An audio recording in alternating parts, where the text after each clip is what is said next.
Nosso dia a dia de professor a gente ainda não sabe.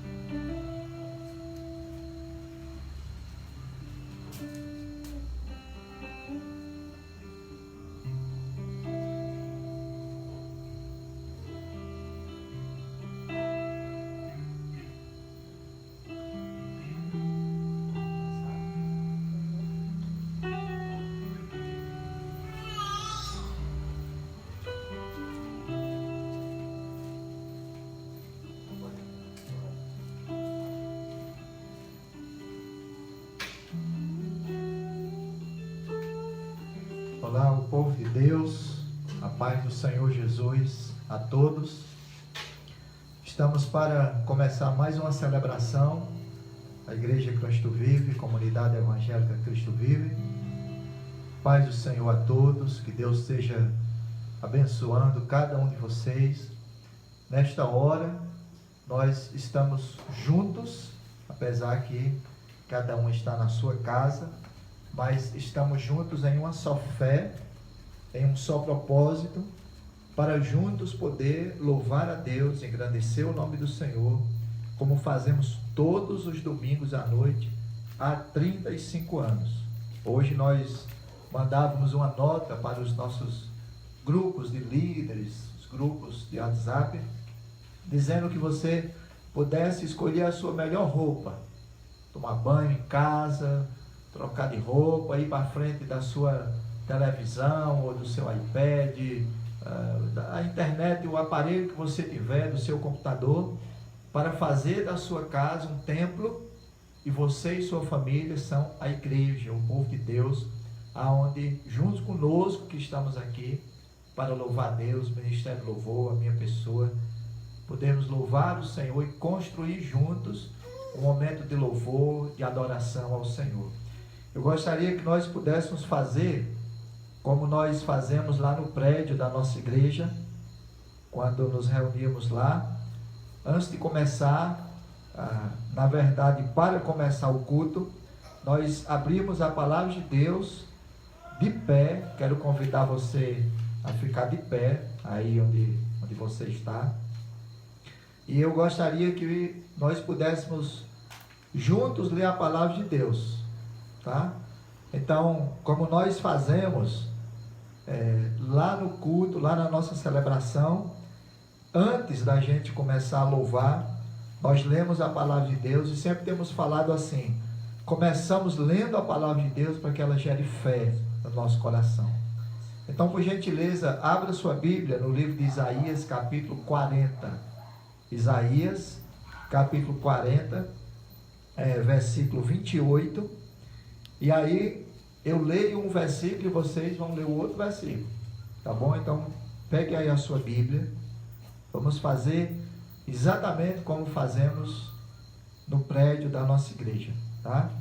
Isaías capítulo 40, versículo 28. Desde já o nosso abraço, a nossa paz a todo o nosso povo da comunidade evangélica Cristo Vive, a todos os irmãos que nos acompanham, Juazeiro, Crato, Barbalha, Caririaçu, em cima da Serra do Araripe, no sítio Curitiba, os outros sítios ali vizinhos, lá em Jardim, Fortaleza, São Paulo, Paraná, tantos outros estados, Estados Unidos, fora do Brasil, tantos outros lugares que têm estado conosco. Nós agradecemos essa companhia, não é? Salvador, na Bahia, todo o estado da Bahia, Juazeiro da Bahia, todas as outras cidades que têm nos acompanhado durante a semana. A gente tem recebido, né, comunicação de vocês, tem sido muito bom. Então, desde já, um abraço muito forte. Então, conseguiram abrir aí? Isaías 40, 28. Você vai ler o versículo seguinte ao meu. Então, começando o versículo 28. Não sabeis, não ouviste, que o eterno Deus, o Senhor, o Criador dos fins da terra, nem se cansa, nem se fadiga. Não se pode esquadrinhar o seu entendimento. Você que está aí do outro lado pode ler o 29 agora, versículo 29, Isaías 41, 29, vai lá.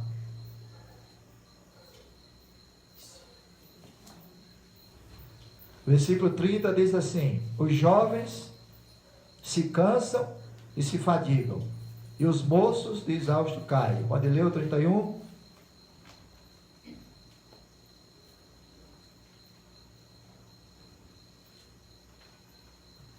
Vamos repetir o versículo 31, Isaías 40, 31. Vamos ler juntos? Vamos lá, 1, 2, 3.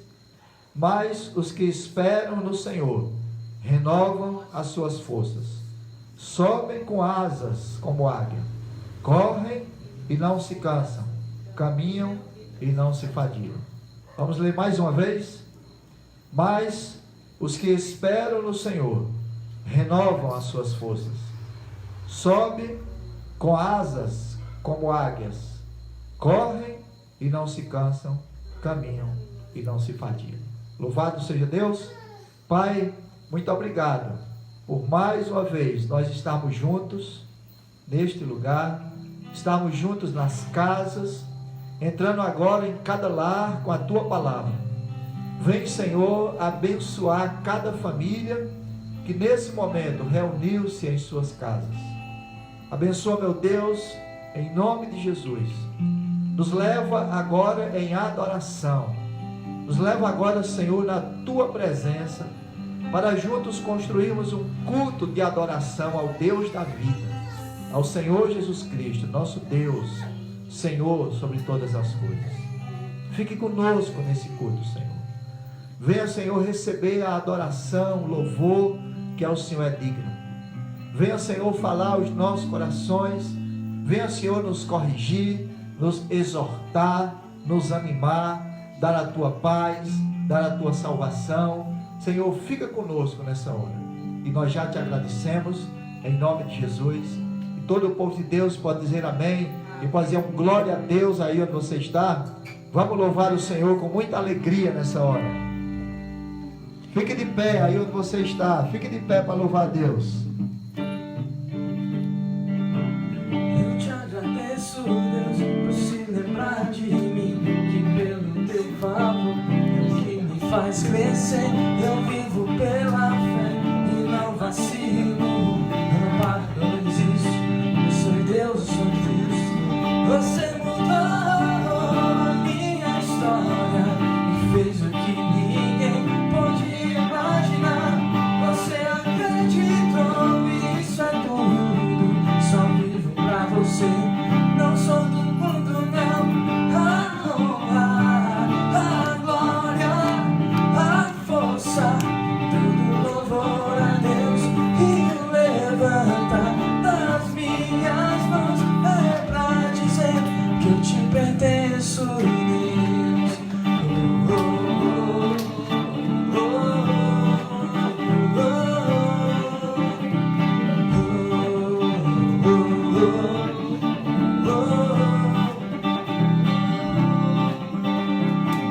Eu te agradeço, Deus, que no deserto não me deixou morrer e nem desanimar. E como aquela mãe que não desiste, você não se esqueceu, você insiste. Você mudou a minha história e fez o que ninguém pôde imaginar. Você acreditou e isso é tudo. Só vivo pra você, não sou do mundo, não. A glória, a força, todo louvor a Deus e o levanta das minhas mãos. Eu te pertenço, Deus.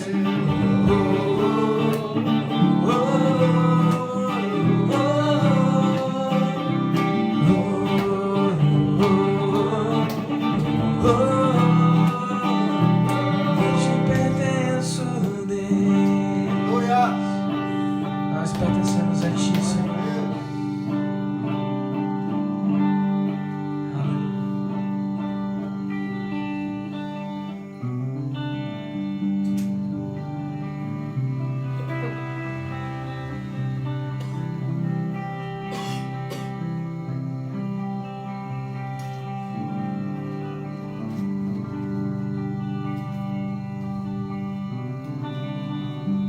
Sua presença é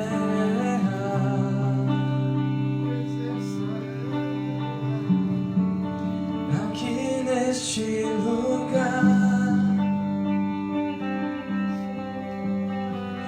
Tua presença é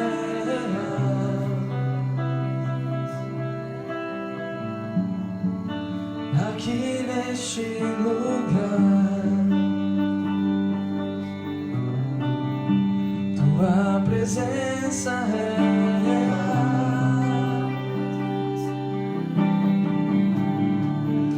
aqui neste lugar, aqui neste lugar.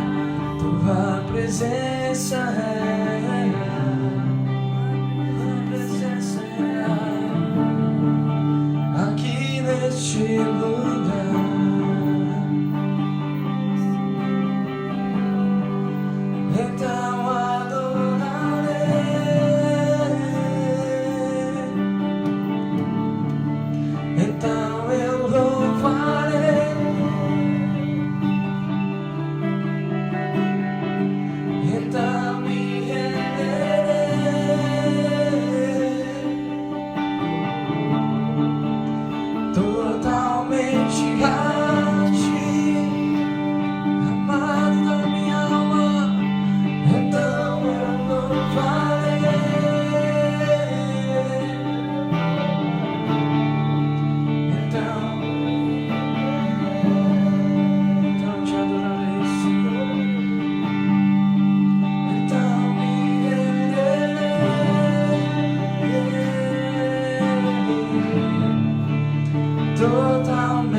Nós declaramos a tua santidade nessa noite.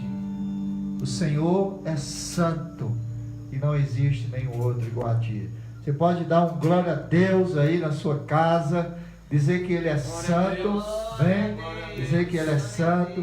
Você pode sentar um pouquinho, pode sentar. Queridos, esse mês de junho, a comunidade Evangelho Cristo Vive, a Igreja Cristo Vive, já nesses 35 anos, tem duas coisas que, muitas coisas mudam, mas tem duas coisas que dentro da igreja, todo ano a gente faz. Uma é o nosso acampamento. O nosso acampamento ele acontece no feriado, geralmente no feriado de carnaval. E a igreja sai, é um momento de comunhão, e um momento de edificação muito grande. A igreja é muito edificada quando sai. E juntos ali, juntamos as igrejas de Cristo Vive, irmãos ali, e temos um momento muito especial no nosso acampamento. A segunda coisa que a gente tem feito já nesses 35 anos é um evangelismo que nós chamamos de arraiá, o arraiá da Cristo Vive. O que é que acontece nesse mês de junho, se falando assim de sertão nordestino, no tempo do sertão nordestino. O que é que acontece nesse tempo? Esse tempo é um momento onde é a hora da colheita. Geralmente os fazendeiros, o pessoal da roça, os moradores das fazendas, deixavam as filhas e os filhos para se casar ou no mês de maio, ou fazia o casamento da sua filha ou no mês de maio ou no mês de junho. Por quê? Porque esse é um tempo que o inverno já tem terminado aqui para nossas bandas. E é o tempo de colher o milho, é o tempo de colheita da fava. Rapaz, girimum, vocês vão ver um girimum que eu ganhei lá na Serra, semana atrasada, do nosso querido seu Antônio Dona Socorro. É uma coisa linda, maravilhosa. Então esse é um tempo da colheita. Infelizmente entrou a parte religiosa, aí entregou a honra a outros deuses, são esses, são aquele outro, são não sei o quê, e comemora dia de fulano, dia de ciclano, mas na verdade esse é um tempo de festa no sertão. Primeiro, esse ano nós tivemos chuva, os nossos açudes, quem conhece o linguajar sertanejo, o linguajar do Nordeste sabe do que eu estou falando.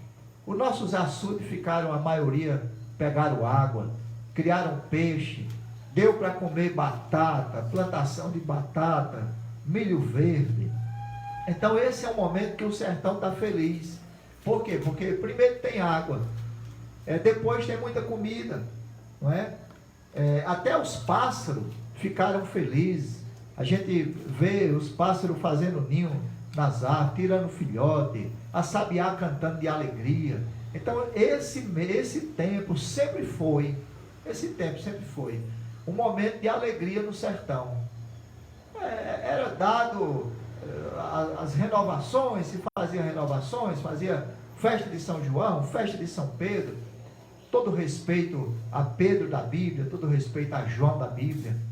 Mas esses dias é o dia de Jesus, é o dia de Deus, é o dia da gente poder comemorar o que Deus tem feito no sertão. Então, no próximo domingo, o ano de 2020 não vai deixar de ter arraiá. Teremos o arraiá, mas é um arraiá diferente. É tanto que nós estávamos nos programando para a gente fazer esse ano a festa da colheita lá em cima da serra. O ano ainda terminou, a gente não sabe como vai terminar o ano, mas por enquanto nós vamos fazer o nosso arraiá no próximo domingo.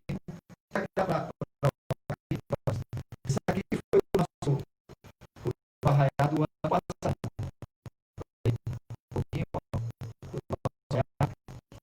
Passado aqui. Mas uma boa notícia para você. No próximo domingo nós vamos fazer o nosso arraiá assim. É claro que cada pessoa na sua casa, não é? Eu vi uma notícia essa semana que o interior ia passar por um isolamento rígido, assim estão dizendo as autoridades, né? e aí a gente não quer confusão com autoridade nenhuma. Então nós vamos continuar cada um nas nossas casas e vamos fazer o arraiá na nossa casa, tá? Você vai ver que no próximo domingo eu vou estar aqui na nossa live vestido de matuto, e o nosso amigo Bob Sanfoneiro, o Bob de Jesus, vai estar comigo, com Felipe, Doris, né? Nós vamos estar juntos, Davi, né? Com o triângulo, com a sanfona, com a zabumba, e nós vamos fazer daqui o arraiá, e você vai fazer daí. Serve de evangelismo. Como é que nós podemos evangelizar? O irmão Arnaldo e Paula, ele estava me contando uma coisa bem interessante. Ele disse que às vezes acordava cedo pela manhã, e a Amanda, a menina dele, estava mexendo no celular, dizia: Amanda, e ela dizia: pai, eu estou evangelizando uma amiga minha, a gente tem conversado, e o horário que a gente pode conversar é esse, da gente estar falando de Jesus para alguém. Então, o que é que eu vou pedir para vocês? Durante essa semana, comece a convidar um amigo seu que não é crente para assistir a nossa live de domingo que vem, tá certo? Então comece a falar: o pastor vai fazer uma arraiada na live, vai ter uma palavra, vai ter uma história, vai ter um sanfoneiro lá. Então comece a convidar um amigo seu para entrar na live. Nós também estamos, se tiver dificuldade com o Facebook, a Lisete Moreira, nós também estamos com o canal. É o mesmo endereço, o canal? Como é o endereço do canal, pessoal, acessar? Escreve no canal só Cristo Vive. Eu vou soltar o link no... Dora está dizendo que vai soltar o link aqui. E aí, você vai convidar um amigo seu lá do trabalho. Você tem um amigo no trabalho? Não tem um amigo na faculdade, na escola? Não é possível. A igreja Cristo Vive, você não tem um vizinho? Não sai de casa não, através do WhatsApp, você vai passar um WhatsApp para o seu vizinho e fala: nós vamos ter um arraiá, nossa live, nós vamos fazer através da live, participe conosco, né? E aí nós queremos orar, abençoar, cantar junto forró aqui, mais o nosso querido Bob, se Deus quiser. Antes de sair para cá, eu liguei para ele: Bob, está confirmado, ele está, meu caminhão cheio de sanfona, ele é cheio de brincadeira, né? E aí nós vamos estar juntos aqui, tá bom? Vocês aí, os seus amigos em casa, fazendo a live, o arraiá da Cristo Vive. Se prepare. Eu estava falando com o irmão Arnaldo, dizendo: pastor, será que alguma igreja parou, outra parou? A nossa não parou. Não, nossa igreja não parou. Nossa igreja, nesse tempo, fez batismo, distribuímos mais de 150 cestas básicas, fomos convidados para um momento muito especial, triste, choroso para famílias, mas tivemos a oportunidade de fazer velórios de pessoas que morreram, alguns morreram com câncer, nada de Covid, nada disso, mas estivemos lá com a família, levando um conforto, levando a palavra de Deus. Tivemos a oportunidade de reformar e construir 2 prédios para a nossa igreja. Então nossa igreja não parou, né? Nossa igreja, ela não parou, ela continua trabalhando, e domingo que vem, arraiá da Cristo Vive. Então não esqueça, né, de você copiar já aí na sua agenda, no seu celular. Domingo que vem a nossa festa, o arraiá da Cristo Vive, vai acontecer. Cada pessoa na sua casa, você já vai agradecer a Deus por tudo que Deus fez esse ano. Está combinado assim, todo mundo? Amém? Pois vamos aprender um pouco, todos nós, receber um pouco da palavra de Deus, no livro de Mateus capítulo 6. Mateus capítulo 6. Abra aí, por favor. Mateus capítulo 6.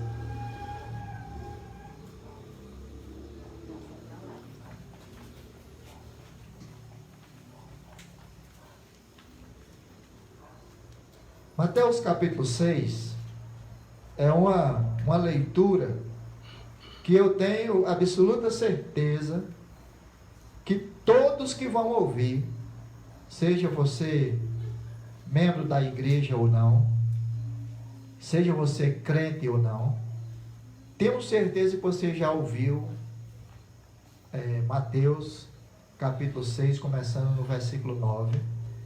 E alguns já oraram esses versículos, outros já rezaram esses versículos, Às vezes tem jogadores de futebol que rezam esse versículo. Às vezes tem grupos que rezam esses versículos. Outros aprenderam a orar com esses versículos. Mateus capítulo 6, versículo 9 vai falar sobre a oração dominical, conhecida popularmente como o Pai Nosso. Tá? Então vamos ler. Abra aí, Mateus capítulo 6, versículo 9. Está dizendo assim, isso Jesus falando com seus discípulos, falando a nós também nessa noite. Portanto, vós orareis assim: Pai nosso que estás nos céus, santificado seja o teu nome, venha o teu reino, faça-se a tua vontade, assim na terra como no céu. O pão nosso de cada dia dai-nos hoje, e perdoa-nos as nossas dívidas, assim como nós temos perdoado aos nossos devedores.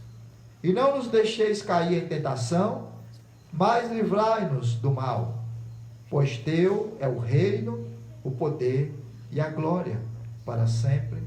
Amém. Porque se perdoardes aos homens as suas ofensas, também vosso Pai Celeste vos perdoará. Se, porém, não perdoarem aos homens as suas ofensas, tampouco o vosso Pai vos perdoará as vossas ofensas. Deus, bendito seja o teu nome nessa noite. Nós agradecemos por ter o privilégio da tua palavra, que nos ensina, nos exorta. Ela é lâmpada. Nunca se precisou tanto da tua palavra. Ela é lâmpada para os nossos pés. Nós estamos vivendo dias de escuridão, e a tua palavra nos ajuda a caminhar nesses dias. Porque aonde podemos nos agarrar? Nas filosofias humanas, no modernismo, na sociedade, podemos nos agarrar com a tua palavra. Então nos ajude nessa noite a aprender mais um pouco com a tua palavra, em nome de Jesus. E todos vocês aí podem dizer amém? Amém? Queridos, vamos aprender um pouco sobre o Pai Nosso. O Pai Nosso rezado.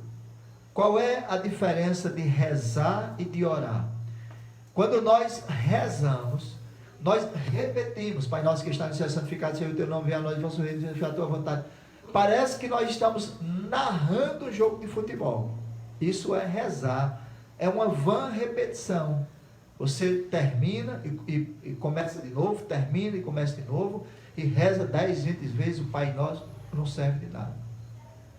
Mas quando nós oramos, oração é uma conversa com Deus, aonde a gente fala e escuta. É um momento com calma, é um momento aonde nós trabalhamos o nosso raciocínio, no sentido que eu sei o que eu estou falando, eu sei o que eu estou ouvindo, como é que eu estou conversando. É uma conversa coerente. É uma conversa entre duas pessoas que sabem o que está falando. Então, é nesse prisma, é olhando dessa forma, que eu queria analisar em pouco tempo, porque a gente ia passar aqui um ano e não ia conseguir tudo. Mas nesse pouco tempo que temos, eu queria falar um pouco sobre o Pai Nosso, como eu vejo, como eu senti de Deus aqui no meu coração, e poder compartilhar com vocês. Primeiro, começa no versículo 9, quando ele diz: Pai Nosso que estás no céu. Então, a primeira coisa que eu vejo aqui, o primeiro ponto de partida, é ver Deus como um Pai, sabe? E isso não é fácil, ver Deus como um Pai. Ver Deus como um Pai, às vezes, ela é difícil, porque, primeiro, eu não tive pai. Eu não tive um pai presente. Eu não tive, muitas vezes o pai, ele até está vivo, e ele está dentro de casa, mas ele não é presente. Ou então alguém assim como eu, quando eu nasci, pouco tempo depois o meu pai morreu, e eu fui criado numa família, então, sem a figura do pai, tendo apenas a figura da mãe. Então, seja sem a figura do pai porque morreu, ou seja com a figura do pai, dentro de casa, porém um pai ausente, ou às vezes é um pai que está dentro de casa, mas é um pai que maltrata os seus filhos, isso já me atrapalha de ver Deus como pai. Por quê? Porque as palavras, ela leva aos sentimentos. Quando você fala uma palavra, eu falar aqui carro, quando eu falo carro, você não vai pensar numa picanha, você vai pensar no automóvel, algo feito de lada, de ferro, com os pneus. Então quando você fala uma palavra, automaticamente a sua mente e o seu coração vai ali. Então a primeira coisa que o Pai Nosso vai nos levar a entender é que nós temos um Pai. E esse Pai, quando fala Pai Nosso que estás no céu, não é porque Deus está afastado de nós morando no céu, gente, aqui. É um Deus de autoridade. O céu que representa a autoridade sobre todas as coisas. E esse Deus, ele é o nosso Pai. Mas quando a gente não tem uma referência de pai, uma referência boa de pai, mas sim do pai abusivo, sim do pai ausente, sim do pai que não cuidou, a gente vai olhar para Deus e a gente vai dizer assim, eu não sinto o amor de Deus. Às vezes tem pessoas assim, ela está na igreja, ela está congregando, ela está participando da célula, ela está andando, mas ela não consegue sentir o amor de Deus. Por quê? Porque durante toda a sua vida, quantos anos você tem? Talvez você é uma pessoa com 15 anos de idade, que já tem uma maturidade, sei lá, 13 anos, uma pessoa com 20 anos, talvez você seja uma pessoa com 80 anos de idade, e não consegue sentir o amor de Deus. Mas é porque Deus não ama? Não, porque Deus é amor. É porque eu nunca senti o amor do meu pai. Sendo que eu não senti o amor do meu pai, eu não consigo sentir o amor de Deus. Eu posso dizer, eu tenho medo de Deus. Por quê? Porque eu fui criado tendo medo do meu pai. Eu fui criado tendo medo das atitudes. Talvez o meu pai chegar bêbado em casa, talvez de bater na minha mãe. Então isso também eu vou atribuir para Deus. Eu vou dizer, não, eu tenho medo de Deus, eu não quero muita conversa com Deus. Eu sinto raiva de Deus. Deus ajuda fulano, Deus ajuda ciclano. Deus ajuda, Deus fez aquela família prosperar, mas a minha nunca prosperou, a gente sempre passou por miséria. Então eu tenho raiva, e isso é o que aconteceu comigo em casa. Então eu atribuo isso para Deus, e essas qualidades aqui, tudo isso, na verdade esses defeitos, me impede de ver Deus como Pai. A primeira coisa do Pai Nosso que está no céu. Eu acho que Ele faz tudo para todo mundo, mas não faz para mim. Eu posso dizer isso, não, Deus abençoa todo mundo. Cadê que Deus me abençoa? Uma pessoa ali contou um testemunho, foi abençoado materialmente, que foi curado. Por que Deus curou fulano, curou a mãe, curou o pai, curou o filho de fulano, deixou o meu filho morrer, deixou o meu pai morrer? Então começa a atribuir que Deus faz para os outros, mas não faz para mim, porque pode ser que isso tenha acontecido dentro da minha casa. Pode ser que eu tenha vivido com um pai que privilegiava um e outro não, que estava mais com um do que outro não, e isso me atrapalhou a ver Deus como pai. E aí isso dificulta. O primeiro ponto que Jesus diz, entenda, existe um Pai Nosso, Ele é Pai de todos. Isaías 63, versículo 16, está escrito assim, mas tu és nosso Pai, ainda que Abraão não nos conheça, Israel não nos reconheça, tu, ó Senhor, és nosso Pai, nosso Redentor, é o teu nome desde a antiguidade. Então, por mais que a gente não seja reconhecido de A ou de B, nós temos um Pai que nos reconhece, Deus.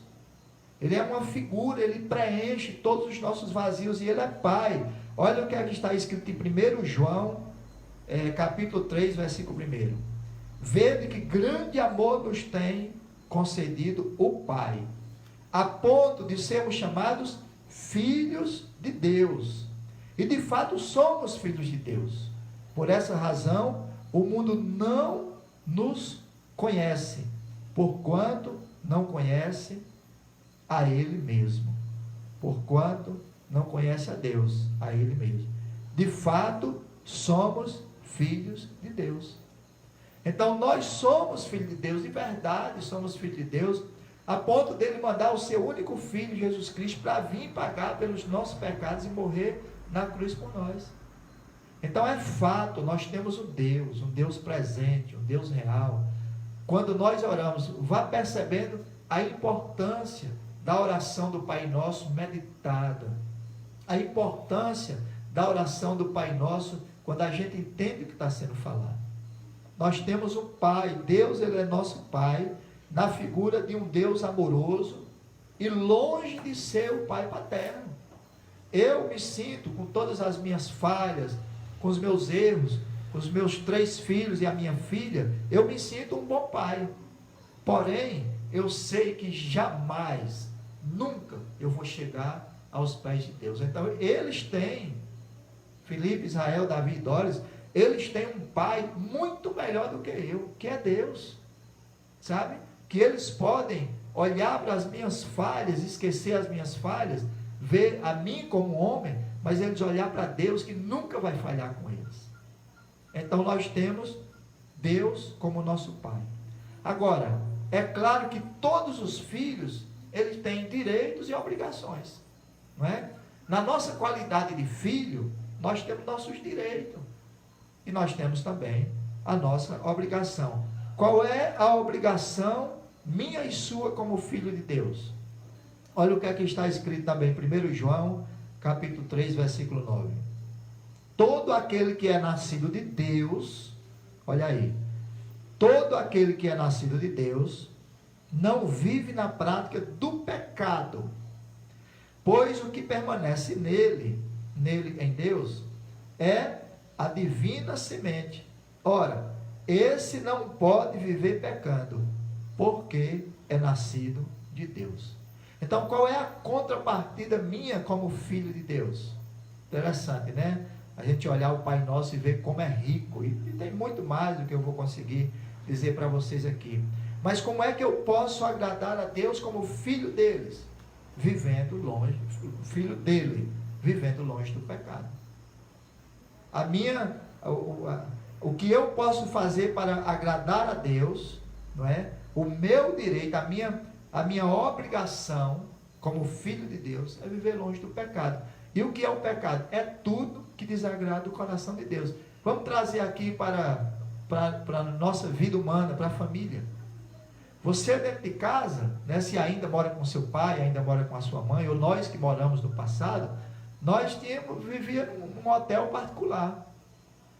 A mãe trabalhando, o pai trabalhando, pagando água, pagando luz, comprando feira, comprando comida.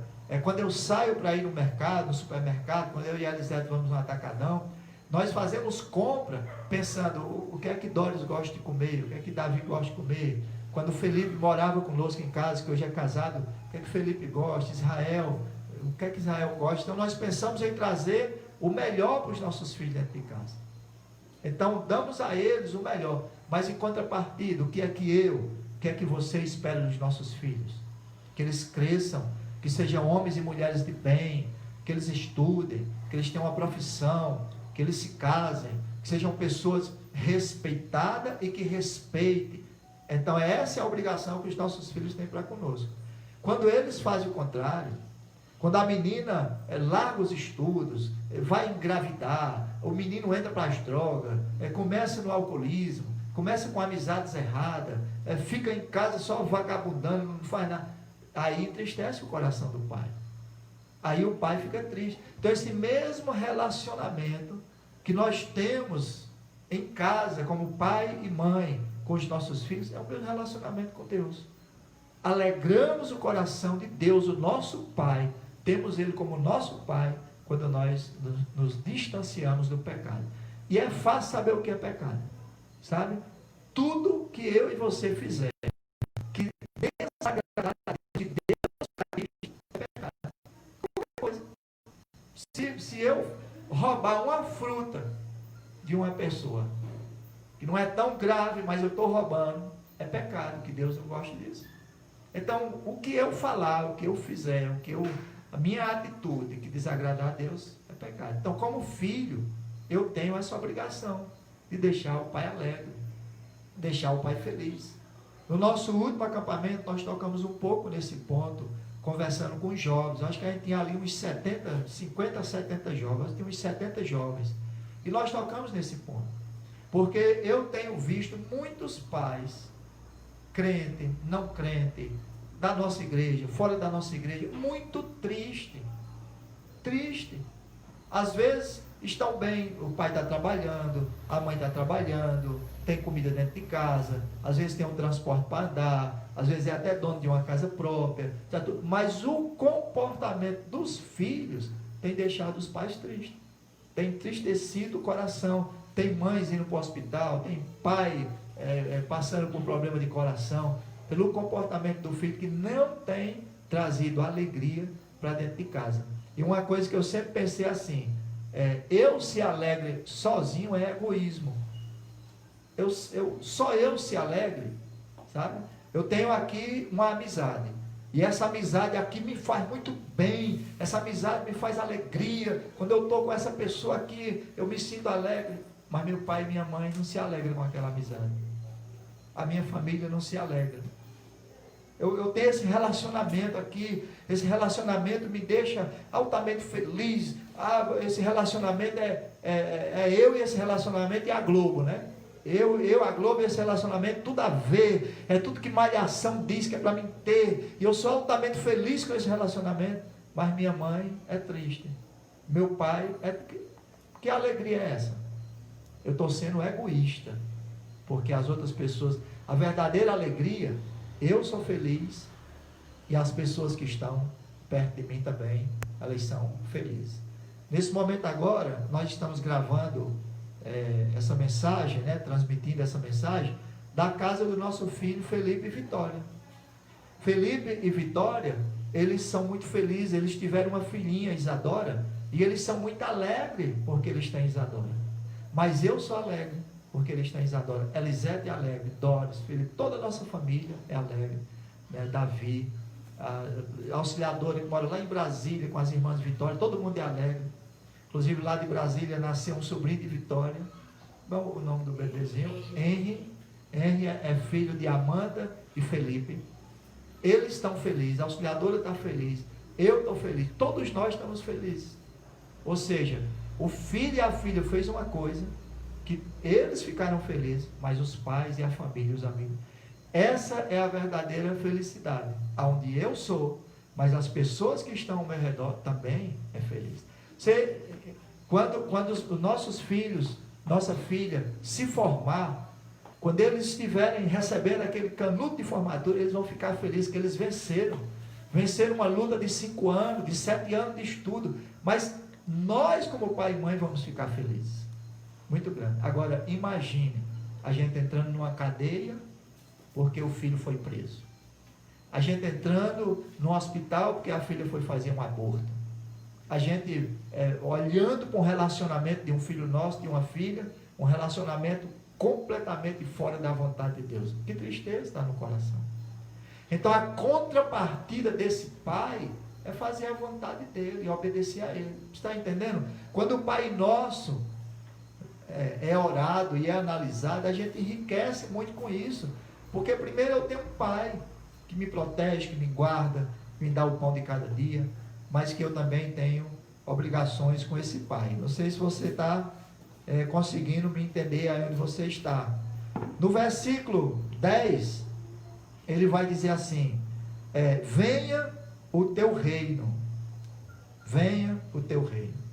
O que é o reino de Deus? Romanos vai responder, Romanos 14, 17, porque o reino de Deus não é comida nem bebida, mas justiça, paz e alegria no Espírito Santo. Ou seja, quando eu estou falando com Deus através do Pai Nosso, e eu digo assim, venha o teu reino aqui na terra. Eu estou dizendo assim, Senhor, venha a tua justiça, venha a tua paz, venha a alegria no Espírito Santo. Às vezes, nós precisamos entender o que é paz, o que é alegria, o que é gozo no Espírito Santo. Através de Jesus Cristo, o ser humano, ele vive não só para ganhar dinheiro. Ele não vive só para ter um status, ou para terminar uma faculdade, mas através de Jesus Cristo nós podemos viver uma paz real, verdadeira e duradoura, uma alegria verdadeira, uma alegria duradoura, e um gozo, uma alegria no Espírito Santo. Isso é imprescindível, é maravilhoso na nossa vida como crente. O que é justiça? Inclusive estou aqui na frente de Doris, que está estudando direito, advogado. E eu não posso nem errar nessa colocação de justiça, porque eu sei que tem alguns advogados vendo aí também. Justiça é a qualidade do que está em conformidade com o que é direito, algo que é correto. Fazer justiça, se você é um juiz e no livro da lei está dizendo que aquele veredito para aquele réu é 10 anos de prisão, você não pode dar 9 anos e 6 meses. Você não pode dar 11 anos. A lei diz 10, o juiz justo vai dizer 10. Ele não vai negociar, ele não vai ser corrupto. O justo juiz, ele vai fazer a coisa da forma certa. Então, viver justiça em Deus é fazer o que é certo, o que é correto. Me diga aí, me responda essa pergunta, meus amados. Se Jesus nesse momento, ele recebesse uma grande quantidade de dinheiro público, Jesus recebesse uma grande quantidade de dinheiro público, Jesus recebesse 100 milhões de reais para gastar na pandemia que está acontecendo no mundo. Me diga, Jesus, ele ia ser justo ou injusto? Jesus ia gastar esse dinheiro da forma certa?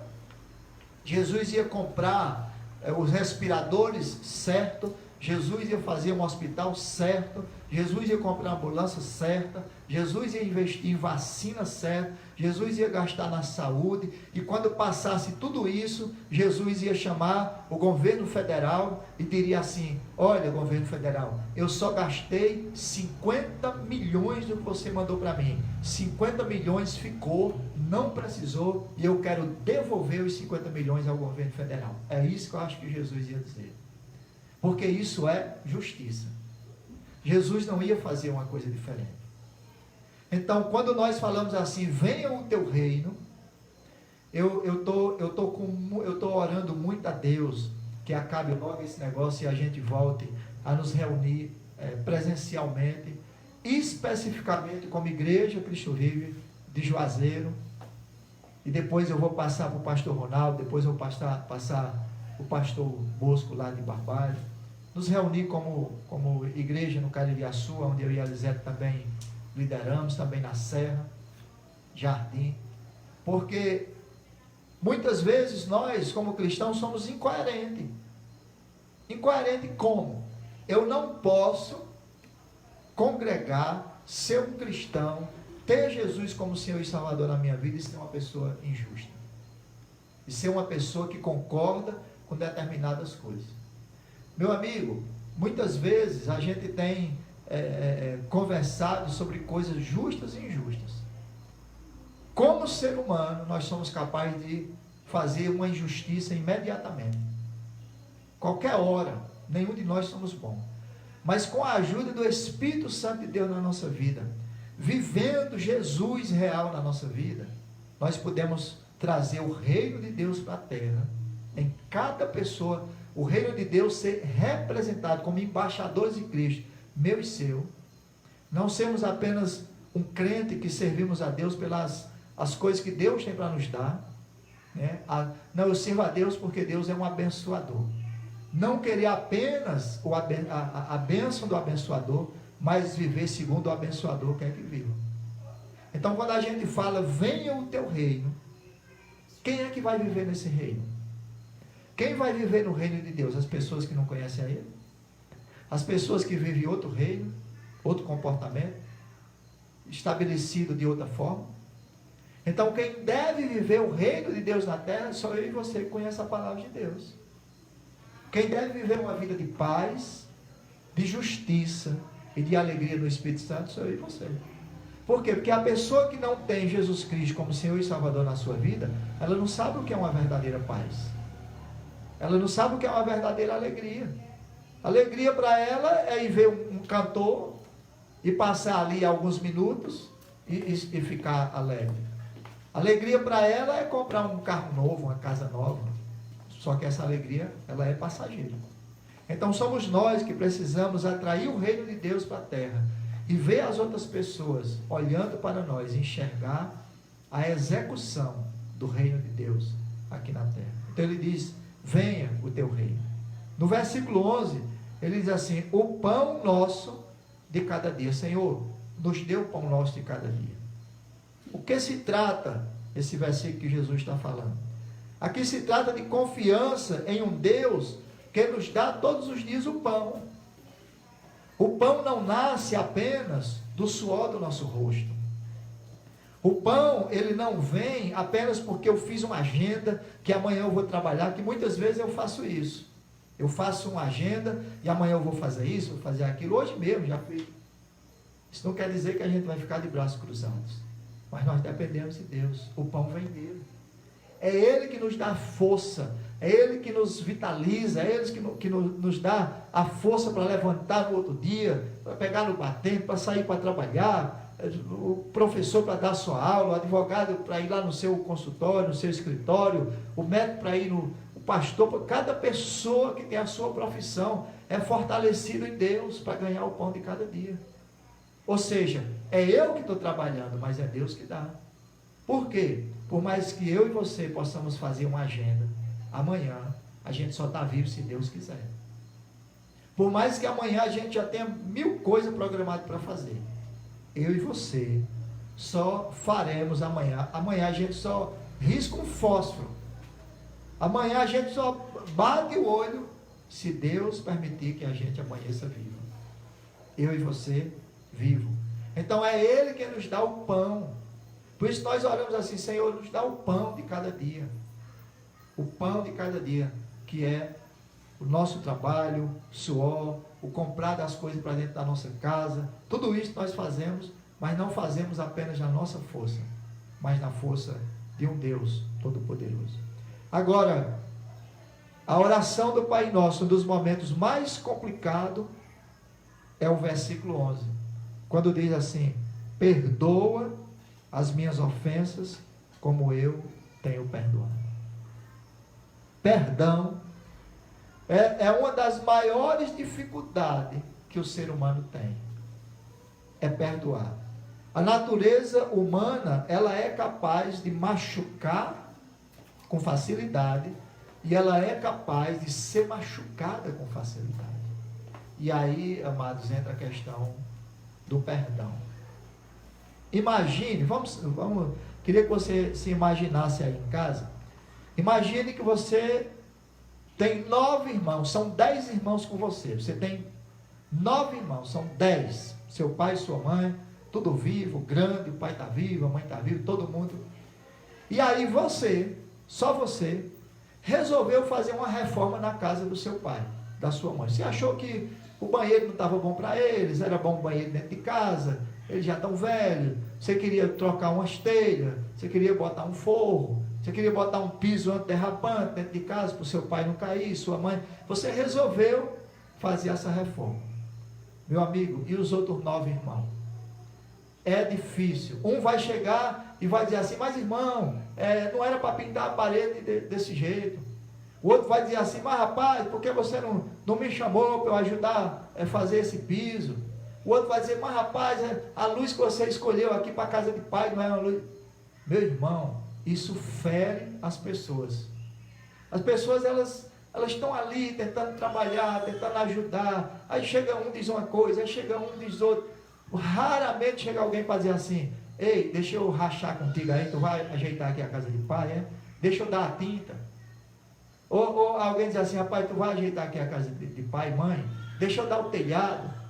Eu não estou podendo vir, rapaz, porque eu estou trabalhando demais, deixa eu dar o dinheiro dos pedreiros. Não. Um chega e diz uma coisa, outro chega. Aqueles que estão ali trabalhando, aquele filho que está ali pintando, cortando o chão, fazendo uma coisa, rapaz, ele fica magoado. De um chegar lá e dizer uma coisa, outro chegar lá, poucos chegar realmente para ajudar. No dia da festa, no dia que mãe faz uma comida boa, No dia que pai vem almoçar aqui em casa, os 10 irmãos vão. Pai leva os filhos e faz aquela festa que é muito bom, que é maravilhoso. Mas na hora de ajudar, cadê os filhos? Então nós seres humanos, a gente se magoa com muita facilidade. E é nessa hora que a gente precisa pedir ajuda a Deus para dizer assim: Senhor, eu quero perdoar. Por quê? Porque quando eu não perdoo, eu carregando mágoa, eu apodreço, eu fico doente. E a outra pessoa, ela não sabe de nada, ela chegou lá, ela machucou, ela fez alguma coisa, e ela vai-se embora. Foi na escola, foi na faculdade, teve uma discussão, e você fica remoendo aquilo, fica aquele negócio guardado. Eu ouvi uma vez que tinha um certo tipo de lei que era aplicado nos antigos, quando uma pessoa matava outra. E o que acontecia, o castigo daquela pessoa era ser amarrado. Sabe? A pessoa que matou, ela não vai preso. A pessoa que matou, nós não vamos matar ela. A sociedade, a prisão que dava aquela pessoa era assim: pegava o morto, pegava aquela pessoa que morreu e amarrava no corpo, às vezes amarrava nas costas, ou então amarrava no corpo, e aquela pessoa passava a andar com aquele morto apregado nele. Ou seja, aquela pessoa ficando podre, mas estava apodrecendo ele também. Parece que a falta de perdão é do mesmo jeito. É como se a gente amarrasse no nosso corpo aquela situação, aquela coisa, e passa anos, e tem gente que diz: para mim é como se eu cortei um dedo.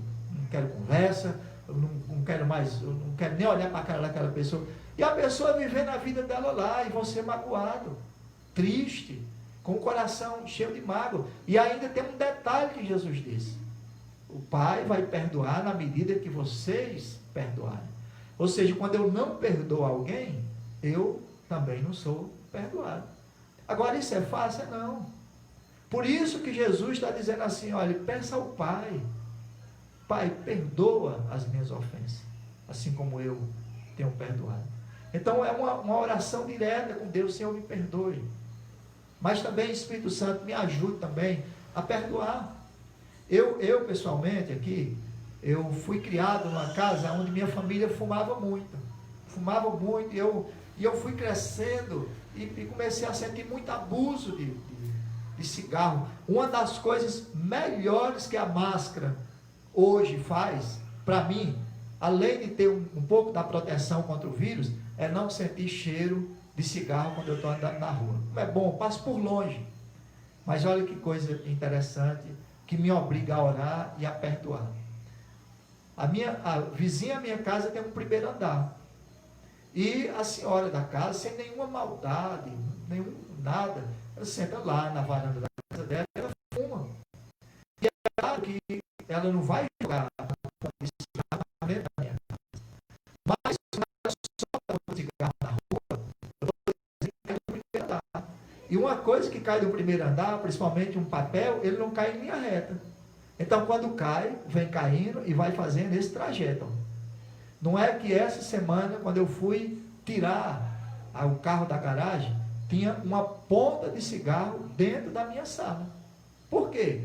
Ou o vento leva o cigarro para dentro da minha sala, que é sala e garagem ao mesmo tempo, ou então o pneu do carro está lá no meio da rua, a ponta de cigarro. O pneu do carro passa por cima e provavelmente rodando, joga dentro de casa. E isso tem me incomodado. E isso tem me deixado triste.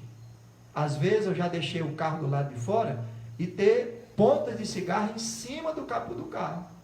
É óbvio que a vizinha, que é nossa amiga, que fala com a gente, que gosta da gente, é óbvio que ela não está dizendo assim: pronto, terminei de fumar e projetadamente eu vou jogar a ponta do cigarro em cima do carro do pastor Pedro. É óbvio que ela não está dizendo isso.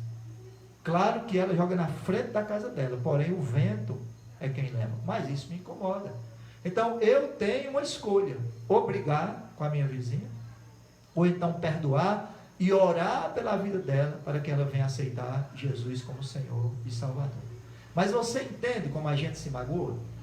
Você entende como nós, seres humanos, nós nos magoamos com a palavra, nos magoamos com a ação, com algo que alguém faz. Então, quando nós oramos assim: Senhor, perdoa as minhas dívidas, assim como eu tenho perdoado. Eu preciso, Espírito Santo, exercer o perdão.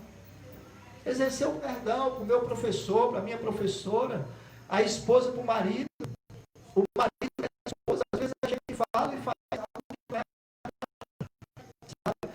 O filho com o pai, com o filho, na igreja.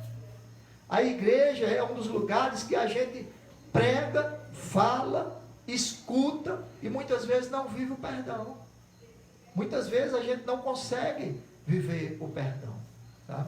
Então precisamos, Deus nos ajude a fazer essa oração e ser uma oração real. Eu estava lendo uma pesquisa, eu quero ler para vocês aqui essa pesquisa, que diz assim: foi feita uma pesquisa com 71 pessoas e foi pedido que eles se lembrassem de alguma ferida antiga, algo que tivesse os feito sofrer. Nesse instante,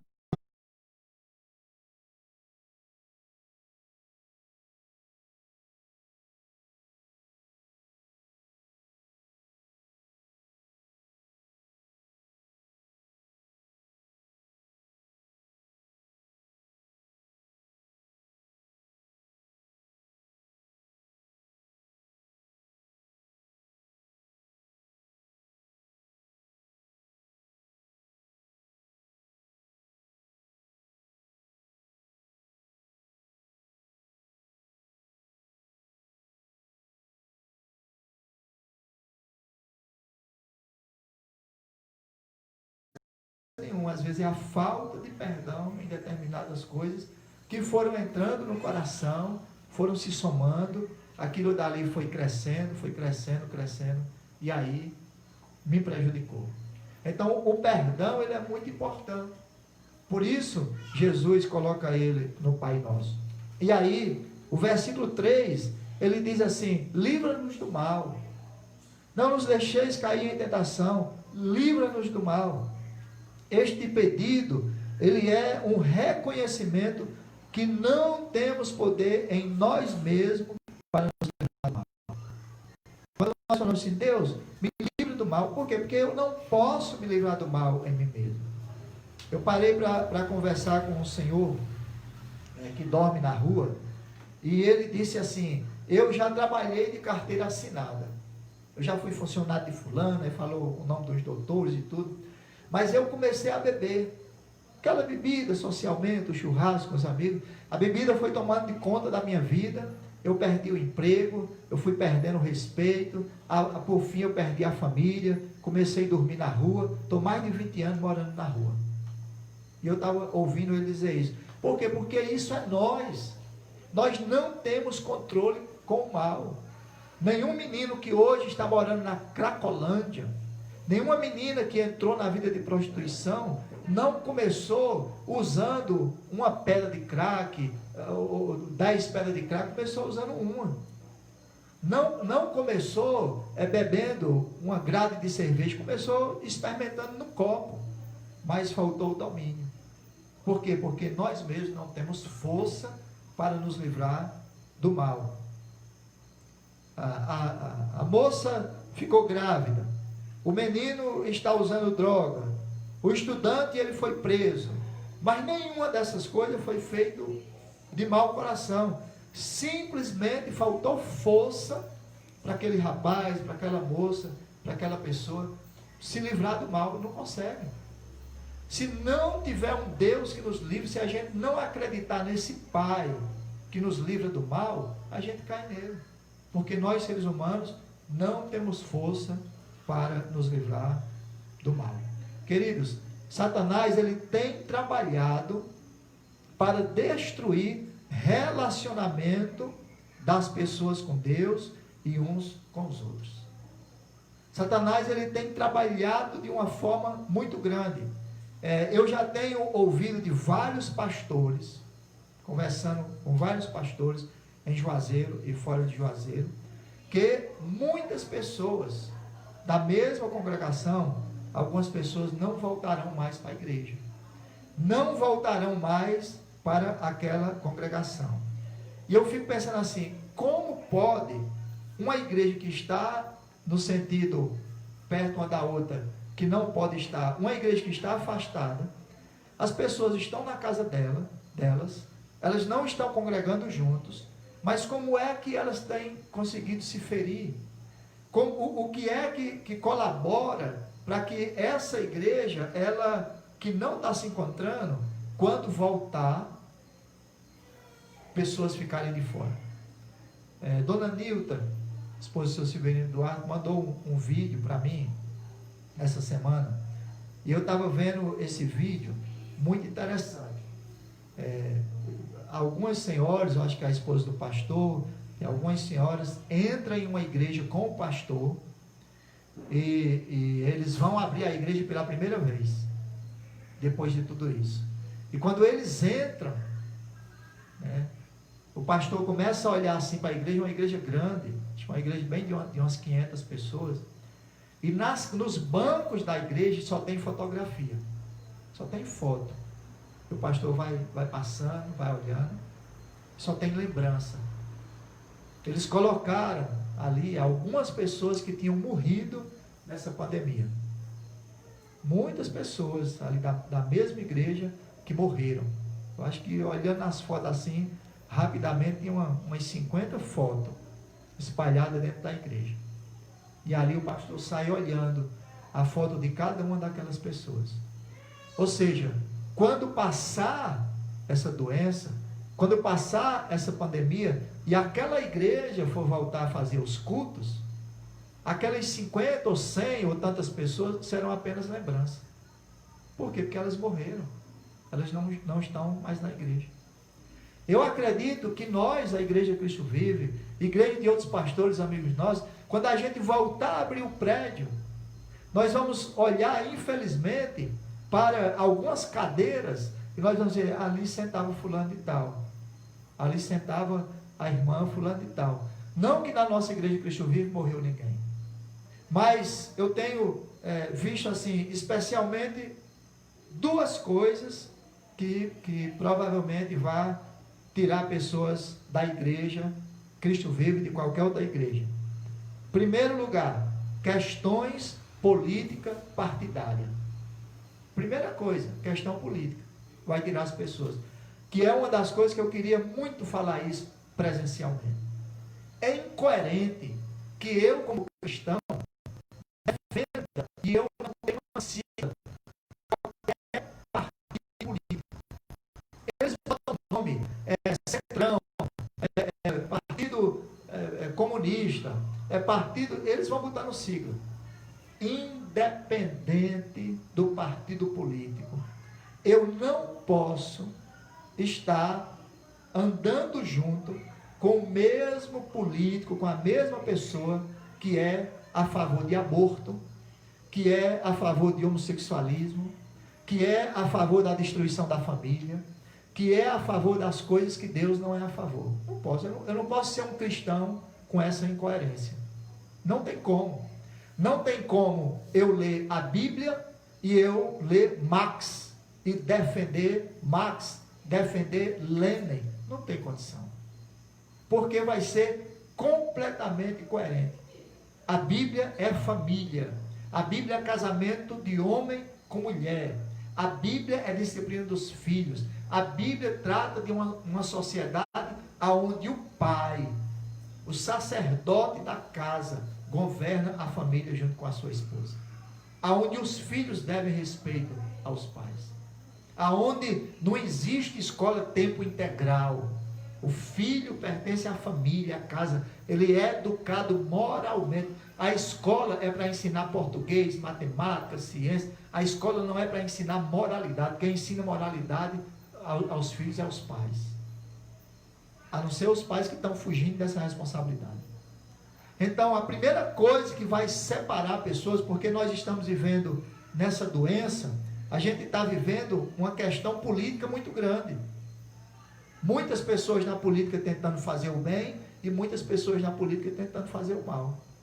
E eu, como cristão, não posso estar do lado daqueles que estão tentando fazer o mal, porque eu tenho uma filosofia de pensamento igual a eles. Não posso. Minha filosofia de pensamento precisa ser bíblica, à luz da palavra de Deus. Eu não posso assim, não, eu falo nada dentro da igreja sobre isso. Não posso fazer isso. Eu preciso ser uma pessoa dentro da igreja, e eu preciso ser uma pessoa fora da igreja. Aí talvez eu não seja isso, mas eu sou uma política. Todo político que no meio da conversa nós não queremos nosso Brasil uma Venezuela. Nós precisamos do Senhor, da Senhora, homens justos, mulheres justas, que aprovam leis de justiça, que aprovam leis a favor de Deus, a favor da família, a favor dos jovens, coisas corretas, honestas. Precisamos assim dentro da política, seja pessoa que for. Então a primeira coisa que vai deixar lembranças é essa questão de política partidária, que nós vamos conversar melhor pessoalmente com vocês, que isso tem sido muito difícil e tem se agravado ao longo dos anos. A igreja tem se agravado com isso ao longo dos anos. E em segundo lugar, eu vou colocar aqui a questão de colocar o reino de Deus e a igreja em último lugar. A gente termina secundarizando. Eu vou dizer uma coisa para você, pelo menos a minha experiência na nossa igreja, o mesmo comportamento que alguns congregados da igreja tinham nos cultos presenciais, está tendo agora nas lives. Às vezes eu pergunto à pessoa: você assistiu a pregação domingo passado? Diz: oh, não tive tempo não, eu estava não sei aonde. A mesma coisa que dizia antes, não mudou. A pessoa está secundarizando, colocando o reino de Deus em segundo lugar, em segundo plano. Todas as vezes que a gente coloca o reino de Deus em segundo plano, nós somos prejudicados. A nossa família, ela é prejudicada. Você pode ficar em casa com medo de ser contaminado, mas você não vai na célula, você está com medo, você não vai na igreja, você vai. Mas quando o seu trabalho diz assim: venha hoje que nós vamos abrir, quando está abrindo você está lá no trabalho. Ou seja, que medo de contaminado é esse? Que eu tenho medo de estar contaminado indo para a minha célula, mas eu não tenho medo de estar contaminado indo para o meu trabalho. Nós estamos secundarizando as coisas de Deus. E aí, uma terceira coisa que eu vejo é assim: a minha falta de hábito. Eu perdi o hábito da oração, eu perdi o hábito de ler a palavra de Deus, de estar lendo a Bíblia. Isso vai me prejudicar longe da igreja. Por quê? Porque eu abro a Bíblia no prédio, eu oro nos grupos de oração. Como eu não faço isso no meu cotidiano em casa, o que é que vai acontecer? A fé de muitas pessoas vai esfriar. A fé esfriando, quando tudo voltar, eu volto para a academia, eu volto para andar de bicicleta, eu volto para fazer exercício físico, eu volto para passear no shopping, eu volto para fazer todas as coisas, eu só não volto para a igreja. Por quê? Porque a igreja requer fé. E como eu não tenho fé, minha fé diminuiu, então eu não consigo voltar. Então eu olho esses três itens aqui, essa questão de político partidário, o secundarizar as coisas de Deus, e em terceiro lugar, não está lendo a Bíblia, não está orando, não está buscando a palavra de Deus. Isso vai deixar muita lembrança dentro da igreja. Muitas pessoas vão ficar surpresas, falam: rapaz, mas aquela irmã tão querida, cadê? Rapaz, aquele irmão, a gente gostava tanto, cadê? Saiu. Infelizmente vai acontecer em muitas igrejas, e se prepare, Igreja Cristo Rio, vai acontecer no nosso meio também. Não tenho dúvida que isso vai acontecer. Então, nós somos seres humanos que precisamos de cura, que precisamos, ao orar essa oração do Pai Nosso, a fazer com coerência. É perdão. O reino de Deus é o reino de Deus em primeiro lugar. Ele é o nosso Pai, Ele é o nosso Senhor. Nós servimos a Ele com alegria. Isso é o que é importante. Orar o Pai Nosso com calma, meditando em cada palavra, é de extrema importância para a salvação da vida cristã nos últimos dias. Para a salvação da nossa fé, a salvação do nosso congregar, do nosso estar junto. O inimigo, ele sempre quis isolar as pessoas. E não estou falando aqui em chavões ou política, não. O inimigo, ele sempre quis isolar. Começou quando trouxe toda essa tecnologia, se criou toda a tecnologia. Hoje você, para comer, não precisa sair de casa. Você aperta aqui um botão no seu celular, a pessoa vem deixar na sua porta. Hoje, para você se comunicar com uma pessoa lá do outro lado do mundo, você aperta aqui um botão, você se comunica. Não precisa sair de casa para nada. E para assistir o culto? Não, olha você assistindo aí.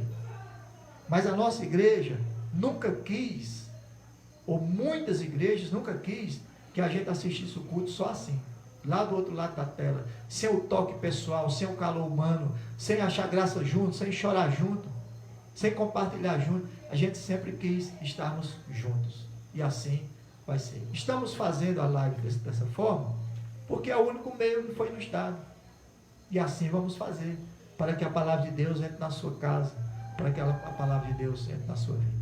Então, amados, vocês viram, quando a gente medita na palavra de Deus com calma, quando a gente extrai do Espírito Santo com calma o que ele está querendo dizer através desse texto, dentro de um contexto, não um texto isolado, mas dentro de um contexto. Isso aqui é Jesus falando com os discípulos e falando conosco. Essa é a oração do Pai Nosso, que não é repetitivo, que não é para a gente repetir 10, 20 vezes para adquirir alguma coisa com Deus, mas é uma conversa, um raciocínio lógico, dentro da palavra de Deus, entendendo o que estamos falando, para podermos entender o que vamos ouvir de Deus. Então, que Deus abençoe a Igreja de Cristo Vivo.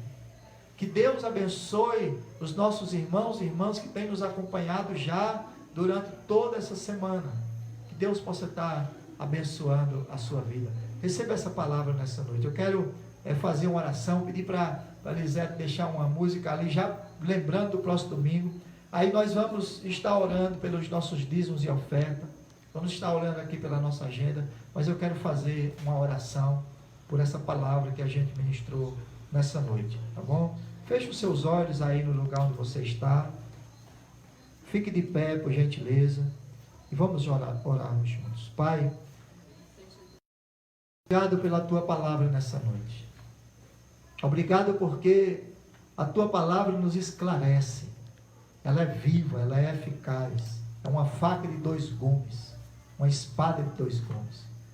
Senhor, nos ajude, Espírito Santo, a viver cada um desses itens que está escrito aqui no Pai Nosso, que é a oração que Jesus nos ensinou. Nós carecemos da tua ajuda. Nós carecemos, meu Pai, que o Senhor nos ensina que temos um Pai que nos ama, que é verdadeiro. Um Pai que está no céu e que está na terra conosco também. Nos ajude a perdoar. Nos ajude, Senhor, a caminhar segundo a tua vontade. E que venha o teu reino. Seja estabelecido o reino de Deus na cidade de Juazeiro do Norte. Seja estabelecido o reino de Deus no estado do Ceará. Seja estabelecido o reino de Deus no sertão nordestino. Seja estabelecido o reino de Deus no Brasil, em Brasília. Senhor, seja estabelecido o reino de Deus do presidente da República desse país, do vice-presidente, dos senadores e deputados. Seja estabelecido o reino de Deus do prefeito da cidade de Juazeiro do Norte, dos vereadores. Senhor, em nome de Jesus, seja estabelecido o reino de Deus no Brasil e no mundo. É o que eu te oro nessa noite. Eu abençoo, meu Deus, o teu povo nessa hora. Nos ajude a viver, Senhor, o Pai Nosso nas nossas vidas. Em nome de Jesus. Você pode dizer amém? Então nós vamos louvar o Senhor e você vai preparar a sua oferta, o seu dízimo, tá bom? Em nome de Jesus.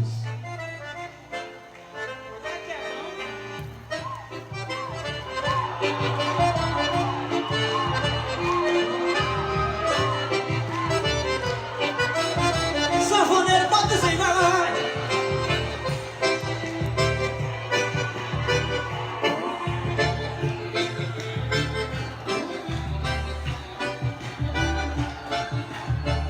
Mas não dá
Aí, o cantor disse, canta Fortaleza. Vamos dizer, canta, Léo.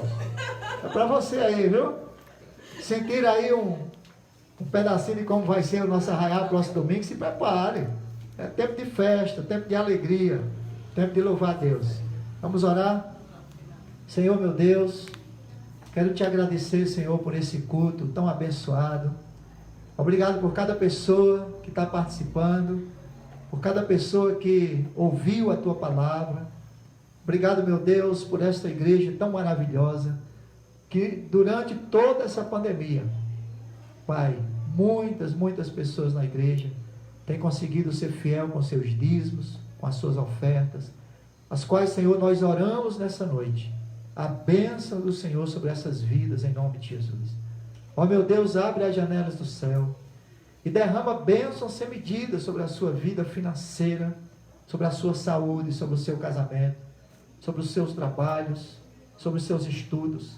Derrama bênção em nome de Jesus. Nós oferecemos essa oferta ao Senhor. Pai, nós colocamos a agenda do próximo domingo, do arraiar, diante do Senhor. É um tempo de gratidão, um tempo de alegria. Oramos, meu Deus, mais uma vez, que o Senhor traga saúde e paz sobre as nossas vidas nessa noite, em nome do Senhor Jesus Cristo. Que a graça do nosso Senhor Jesus Cristo, a comunhão do Espírito Santo e o amor poderoso esteja na sua vida, hoje e sempre, em nome do Senhor Jesus. Pode dizer amém? Receba a bênção de Deus na sua vida. Domingo que vem, junto mais do nosso Senhor, na festa do Arraial da Cristo Vive 2020, porque aqui, meu filho, Jesus faz a diferença. Se prepare, porque nós vamos organizar um leilão, viu? O Arraial da Cristo Vive tem um leilão. Então nós vamos aqui com o irmão Bob, sanfoneiro Bob, fazendo um leilão, e você aí do outro lado vai dando o seu lance. E Doris e Elisete vai pegando o lance aqui. Nós vamos trazer as coisas aqui do leilão para você participar conosco. Vai ser festa. Se prepare para o próximo domingo. Abraço muito forte, Juazeiro, Crato, Barbalha, Caririaçu, Serra, nossos queridos lá de Fortaleza, Paulo,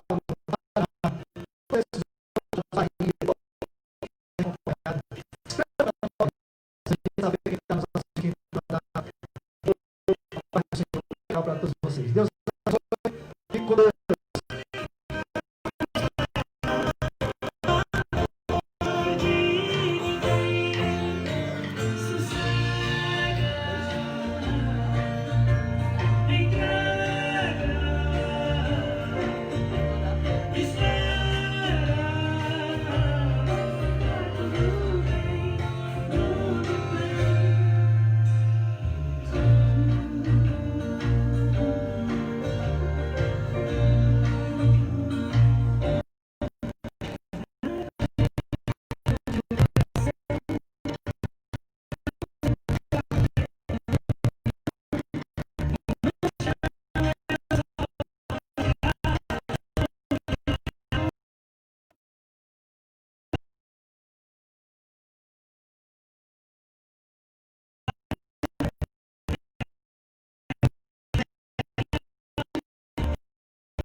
Descanso.